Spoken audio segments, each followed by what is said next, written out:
Here's a video of the ball work I did the other night. This is the ball before I took the thumb grip out, and this is after taking the thumb grip out. I did other balls along with this one. You can see the holes are relatively large. This particular ball had damage around the thumb hole, so I had to cut away the damaged area so it would be a nice clean repair. You can see the ball here after I cut away the damaged area. These are the compounds that we mixed together to fill the holes. We've mixed these in a cup, and we can add color to this mix as well. This is after I did the pour the first night. And this is after I'd finished with the coloring. Here I've got the ball into the back of the bowling alley where I'm going to cut down the ball plugs even with the surface of the bowling ball. Here I'm using a router, the same one that I used to cut away the damaged area of the thumb hole.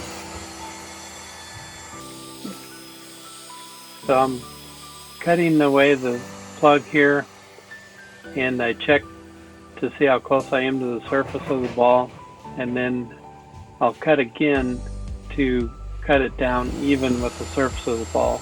So you can see me lowering the router down one more time to where it's right next to the surface of the ball. Not perfectly even, but pretty close.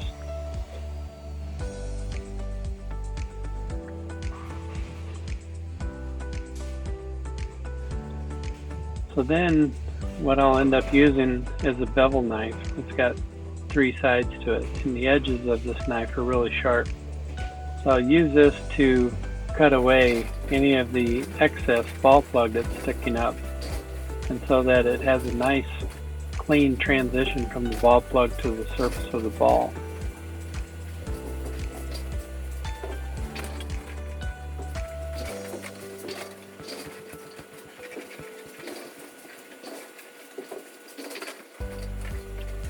Once I get this all leveled down, then I will go ahead and sand the ball with different grits of sanding pads that will help smooth out the ball.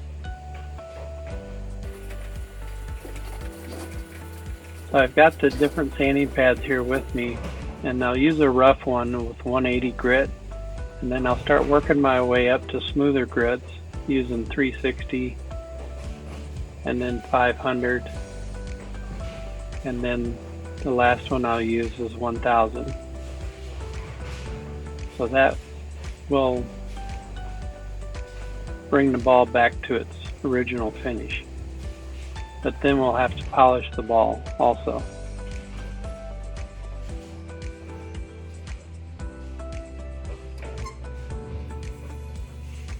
This first sanding pad of 180 is a pretty rough cut into the ball and takes away quite a bit of plug material and ball surface. And this sanding pad will fill up with stuff from the ball pretty quick, so I have to clean it out every time I use it so that it can cut evenly every time I use it. So I'm kind of speeding things up here to try to get through this video, but after the first cut here, I'm showing you how it's making the ball plug look like the surface of the ball. So I'll cut one more time with this 180 pad, and then I'll go through my other pads and start working the way through the smoother pads so I can start smoothing out and taking away the cuts that are put into the ball from the 180 pad.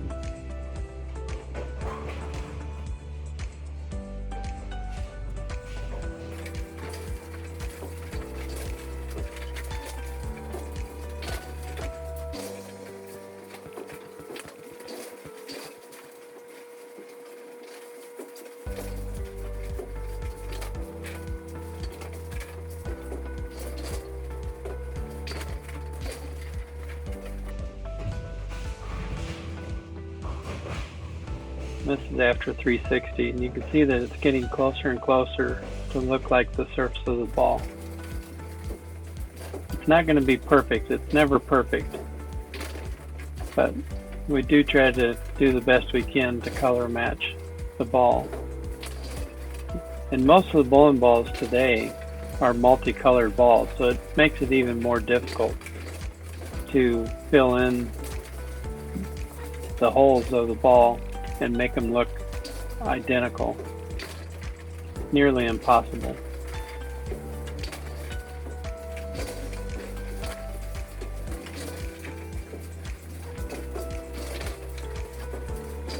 So now that I've used the 180 pad and the 360 pad, the 360 was to take out the lines made by the 180 pad, and now I'm ready to start getting the surface of the ball ready for ball polish, because this particular ball here is a polished ball originally. So when I'm done with this, this will have a polished finish to it. Here I'm looking for a clean rag to start applying the polish.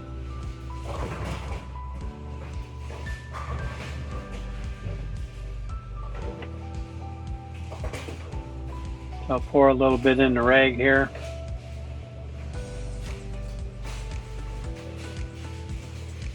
I'll stop the ball from spinning so it doesn't fling it all over, and then I'll wipe it on there gradually.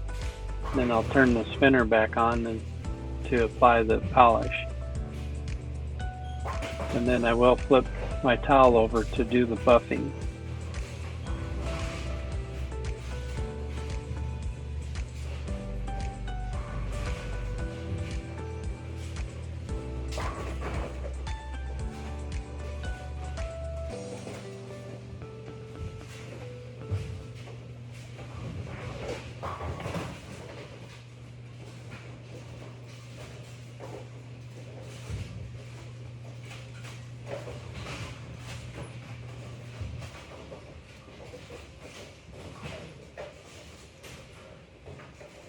So this is the finished product.